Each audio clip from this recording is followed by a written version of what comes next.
Savez-vous que le Coran parle de l'énergie de la vie et de la mort, et qu'aujourd'hui la science la relie à l'ADN et à l'énergie biologique?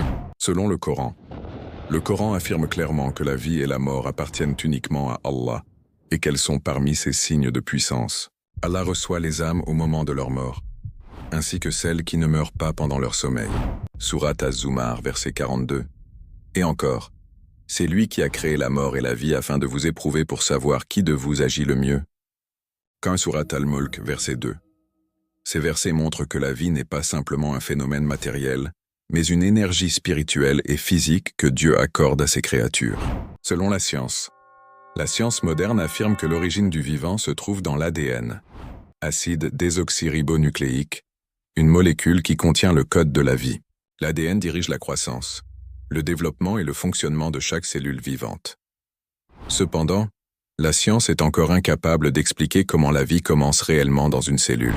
Il existe quelque chose au-delà de la matière, une énergie invisible et consciente. Un ordre parfait que la science ne peut pas mesurer. C'est pourquoi des chercheurs comme Francis Collins, directeur du projet du génome humain, ont dit « Derrière le code de l'ADN, il y a un ordre qui révèle la signature du Créateur. » En d'autres termes, la science décrit le mécanisme de la vie, mais pas l'âme qui lui donne sens.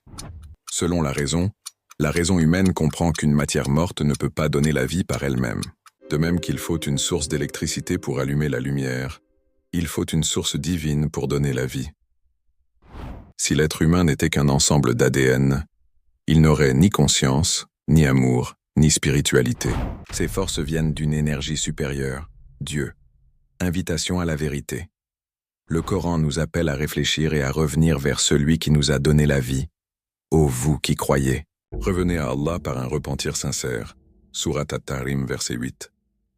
Alors, remercions celui qui nous a donné cette énergie de vie, et revenons à lui avec humilité, car la véritable vie est celle qui commence en présence de Dieu.